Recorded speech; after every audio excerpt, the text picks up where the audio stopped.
स्वागत है आप सभी का एक नई क्लास के अंदर। और जैसा कि आपको पता ही है कि पहले हमने 3 प्रश्नावली पूरी कर ली है और अब हम कर रहे हैं प्रश्नावली नंबर 4 जिसका नाम है द्विघात समीकरण। और द्विघात समीकरण के भी क्वेश्चन नंबर 1 का पॉइंट नंबर 2 हमने कर लिए थे, तो आज हम उससे आगे पॉइंट नंबर 3 करने वाले हैं, ठीक है ना। तो इससे पहले कुछ बेसिक आपको ध्यान होना चाहिए कि द्विघात समीकरण का व्यापक रूप क्या होता है। तो ये आपको सभी को ध्यान होना चाहिए कि व्यापक रूप होता है ax² plus bx plus c बराबर 0 और a है वो 0 नहीं होना चाहिए, ये सबको ध्यान होना चाहिए भी, ठीक है। और इसी के बेस पे आप कुछ क्वेश्चन करने वाले हैं। तो आपको 2 समीकरण दिए हुए हैं, क्वेश्चन नंबर 2 का पॉइंट नंबर 2 दिया हुआ है और पॉइंट नंबर 3 दिया हुआ है। और आपको ये बताना है कि ये जो समीकरण है ये द्विघात समीकरण है या फिर नहीं है, ठीक है ना। तो चलो शुरू करते हैं, उसकी जांच करते हैं कि अगर ये व्यापक रूप के बराबर आ जाएगा आपके, तो इस रूप में अगर आ जाए ये समीकरण सॉल्व करने के बाद, तो हम बोल देंगे कि हाँ भाई ये द्विघात समीकरण है। और इस रूप में अगर नहीं आता है तो आपको ये कहना है कि भाई ये द्विघात समीकरण नहीं होने वाला, ठीक है। तो चलो फिर जाँच करते हैं इसकी। तो सबसे पहले जो दिया हुआ है वो लिखते जाओ x² - 2x बराबर। अब ये कोष्टक के अंदर वाली संख्या के बाहर माइनस का 2 जो है वो गुणा में है, तो अंदर वाली दोनों संख्याओं से गुणा करेगा। तो करवा दो गुणा, माइनस प्लस माइनस 2 गुणा 3 कितने हो जाएंगे 6, और माइनस माइनस हो जाएगा प्लस 2 गुणा x हो जाएगा आपके 2x, ठीक है ना। अब इस 2x को मैं समीकरण के इस तरफ भेजूंगा और माइनस के 6 को भी इस तरफ भेजूंगा, तो माइनस वाला हो जाएगा प्लस का और प्लस वाला हो जाएगा माइनस का, ठीक है ना। चलो फिर करते हैं आगे सॉल्व। तो ये माइनस का 2x था ही, इस 2x को भी भेजूंगा तो ये भी प्लस का था, माइनस का हो जाएगा। और ये माइनस का जो 6 है ये हो जाएगा प्लस का 6। तो x² माइनस के 2x और माइनस के 2x तो जोड़ के कितने हो जाएंगे, माइनस के 4x प्लस के 6 बराबर 0। तो देखो भाई ये हमें सॉल्व करने के बाद ये समीकरण प्राप्त हुआ है। तो क्या ये द्विघात समीकरण के व्यापक रूप के बराबर है? चलो तुलना करते हैं, ax² plus bx plus c बराबर 0 और a 0 नहीं होना चाहिए। तो बिल्कुल सही है, वो इसी सेम फॉर्मेट के अंदर है और a इसका 0 नहीं है। और इसमें जो चर दे रखा है x, इसकी घात भी कितनी है 2, तो जब घात 2 है तो द्विघात समीकरण, ठीक है ना। तो हम कह सकते हैं कि जो दिया गया समीकरण है ये द्विघात समीकरण है। फिर आते हैं पॉइंट नंबर 3 में। तो इसमें आपको दिया हुआ है x - 2 कोष्टक x प्लस 1 बराबर x - 1 कोष्टक x प्लस 3। तो इसको आपको पहले सॉल्व करना है, सरल करके आपको एक समीकरण प्राप्त होगा और फिर उसको आप व्यापक रूप से तुलना करोगे तो आपको पता चल जाएगा कि ये द्विघात समीकरण है या फिर नहीं है। तो चलो करते हैं इसको। सबसे पहले समीकरण जो बाहर दे रखी है कोष्टक, ये इस अंदर वाली दोनों संख्याओं से गुणा करेगा भाई। तो पहले इस x को लेते हैं, तो x पहले इस x से गुणा करेगा, फिर ये x है वो 1 से गुणा करेगा, फिर ये 2x से गुणा करेगा और फिर ये 2 है वो 1 से गुणा करेगा। तो चलो करते हैं, x ने जब x से गुणा किया तो x गुणा x कितना हो जाएगा, x² हो जाएगा। और x ने जब 1 से गुणा किया तो प्लस का x आ जाएगा, ठीक है। और माइनस का 2 है वो x से गुणा करेगा तो माइनस का 2x हो जाएगा। और माइनस का 2 1 से गुणा करेगा तो आ जाएगा माइनस का 2, ठीक है भाई। फिर ये वाला लेते हैं कोष्टक, तो ये भी अंदर वाली दोनों संख्याओं से गुणा करेगा तो एक बार x है वो x से गुणा करेगा, एक बार x है वो 3 से गुणा करेगा, और एक बार माइनस का 1 है वो x से गुणा करेगा और एक बार माइनस का 1 है वो 3 से गुणा करने वाला है। तो चलो करते हैं फिर गुणा। x ने जब x से गुणा किया तो x² आ गया, x ने जब 3 से गुणा किया तो कितना आ जाएगा आपको, प्लस का 3x। और -1 ने x से गुणा किया तो माइनस का x आ जाएगा भाई। और -1 ने जब 3 से गुणा किया तो माइनस का 3 प्राप्त होने वाला है। अब जो इस तरफ वाले जो समीकरण है जो दिए गए आपको पद दिए हैं उन सबको आप समीकरण के इस तरफ भेज दो और उनके चिन्ह जो है उनसे विपरीत चिन्ह कर दो, क्योंकि चिन्ह चेंज हो जाते हैं। तो कर दो सभी के चिन्ह चेंज, x² प्लस x, पहले थोड़ा सॉल्व कर लो आप।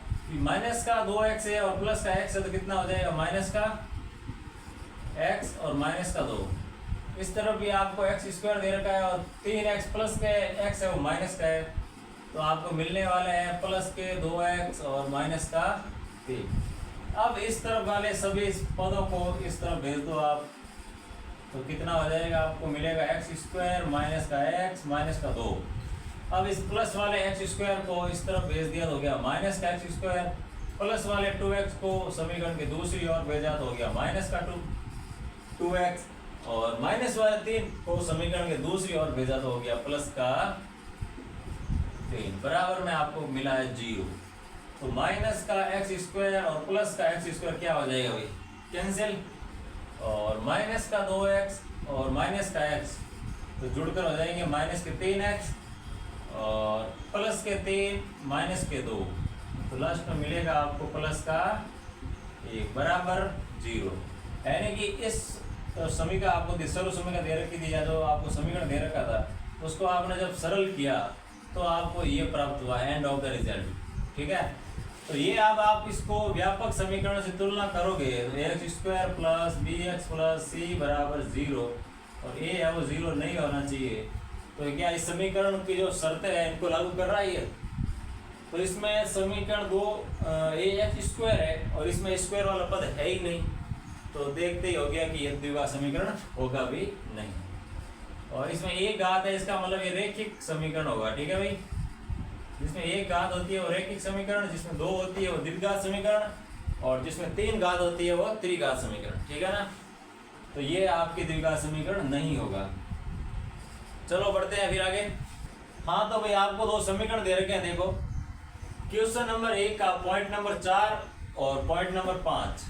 ठीक है, इसमें आपको इनको सरल करना है और लास्ट में जो आपको समीकरण प्राप्त होगा उसकी द्विघात समीकरण से तुलना करो, और अगर वो द्विघात समीकरण के बराबर आ जाए और सभी शर्तों को अगर मानता हो तो वो द्विघात समीकरण होगा, और अगर शर्तों को नहीं मानता है और उसके सेम रूप का नहीं है तो आप कह सकते हैं कि वो द्विघात समीकरण नहीं होने वाला। तो चलो इनको करते हैं फिर सरल और देखते हैं कि क्या प्राप्त होता है।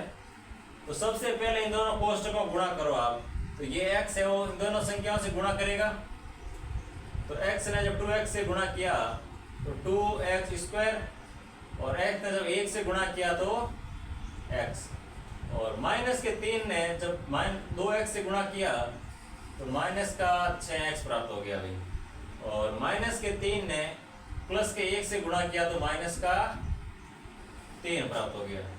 अब इस तरफ भी ये x जो है वो कोष्टक के बाहर है, तो ये अंदर वाली दोनों संख्याओं से गुणा करेगा, तो करवा दो। x इंटू एक्स कितना हो गया, एक्स स्क्वायर प्लस 5 गुणा x कितने हो जाएंगे भाई, 5x, ये हो गए 5x। अब इस तरफ वाले सारे समीकरणों को इस तरफ भेज दो आप, 2x स्क्वायर और ये माइनस का 6x प्लस का x, तो यहाँ बचेगा आपके 5x माइनस के और माइनस का 3, और ये x आ जाएगा बाहर, तो एक्स स्क्वायर को मैंने भेज दिया समीकरण इस तरफ, तो माइनस का हो गया, और ये हो जाएगा माइनस का 5x बराबर बचा आपको 0।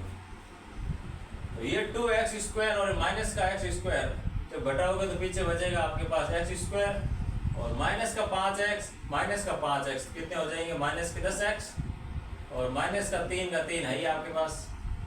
तो आपको इसको सरल करने पर ये वाला समीकरण प्राप्त हुआ है, जो कि आपको दिख ही रहा होगा कि द्विघात समीकरण के रूप का है, और ये है वो 0 भी नहीं है। ठीक है ना, तो इसका मतलब कह सकते हैं कि ये जो समीकरण दे रखा है ये द्विघात समीकरण होगा भाई। ठीक है, क्योंकि इसको सरल करने पर एक द्विघात समीकरण मिल रहा है, इसका मतलब ये जो समीकरण दे रखा था वो भी आपका एक द्विघात समीकरण ही होगा।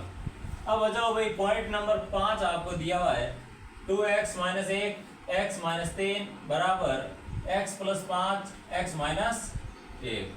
तो चलो इनको करो सबको गुणा, पहले 2x है वो x से गुणा करेगा, फिर 2x है वो माइनस 3 से गुणा करेगा, फिर 1 है वो x से गुणा करेगा, फिर माइनस का 1 है वो माइनस के 3 से गुणा करने वाले हैं।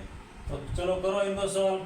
तो 2x ने x से गुणा किया तो हो गया 2x स्क्वायर, 2x ने माइनस के 3 से गुणा किया तो माइनस का 6x हो गया भाई, और माइनस के 1 ने x से गुणा किया तो माइनस का x हो गया, माइनस के 1 ने माइनस के 3 से गुणा किया तो माइनस माइनस प्लस, और 3 इंटू 1 3, क्योंकि 1 किसी भी संख्या से गुणा करेगा तो वही संख्या प्राप्त होती है भाई। तो 3 से गुणा करने पर 3 हो गए, लेकिन माइनस माइनस गुणा हुआ तो प्लस हो गया। बराबर, अब ये भी जो x दे रखा था ये पहले x से गुणा करेगा, फिर x से माइनस के 1 से गुणा करेगा। इसी प्रकार जो 5 है वो x से गुणा करेगा, फिर 5 है वो माइनस से 1 से गुणा करेगा। तो चलो करो फिर गुणा इनको, x ने x से गुणा किया तो x स्क्वायर आ गया, x ने वापस माइनस के 1 से गुणा किया तो माइनस का x प्राप्त हो गया, और 5 ने x से गुणा किया तो 5 का x प्राप्त, और 5 ने माइनस 1 से गुणा किया तो 5 प्राप्त। चलो इनको करो फिर सरल, 2x स्क्वायर माइनस का x और माइनस का 6x तो कितने हो जाएंगे, माइनस के 7x और प्लस का 3 बराबर x स्क्वायर, प्लस के 5x और माइनस का x तो कितना हो जाएगा, प्लस के 4x और माइनस के 5। अब आपको मिलने वाला है ये जो पद इस तरफ है इनको समीकरण के इस तरफ भेज दो तो सारों के सारे चिन्ह चेंज हो जाएंगे और उस तरफ बचेगा 0, यानी कि मैं उस तरफ वाले सारे पदों को इस तरफ लेकर आ रहा हूँ भाई। तो 2x square minus 7x plus 3, तो ये x प्लस का था तो यहाँ आएगा तो जाएगा माइनस का x स्क्वायर, ये 4x भी प्लस का था तो इस तरफ आया तो गया माइनस का 4x, और ये माइनस का 5x माइनस में है तो ये हो जाएगा प्लस के 5, बराबर में बचा है आपके 0। तो ये है 2x स्क्वायर और ये है माइनस का 2x स्क्वायर, तो एक x स्क्वायर कम कर दो तो आपके पास बचेगा x स्क्वायर, और माइनस का 4x और माइनस का 7x तो माइनस के हो जाएंगे आपके पास 11x, और 5 प्लस 3 कितने हो जाएंगे भाई 8, बराबर बचेगा आपको 0। तो बताओ क्या ये द्विघात समीकरण है या नहीं है, बताओ। ax square plus bx plus c बराबर 0 और a है वो 0 नहीं होना चाहिए, तो इस शर्त को ये पूरी कर रहा है शर्त को, क्योंकि यहाँ भी x स्क्वायर भी है और माइनस का x है प्लस 8 बराबर 0। तो हम कह सकते हैं कि ये जो समीकरण दे रखा था ये एक द्विघात समीकरण होगा, यस ठीक है भाई। तो इस प्रकार आप आराम से व्यापक समीकरण से तुलना करके और समीकरणों को हल करके ये पता कर सकते हैं कि ये समीकरण जो दे रखा है वो द्विघात समीकरण है या फिर नहीं है। ठीक है, इससे आगे करेंगे हम नेक्स्ट क्लास में। Thank you.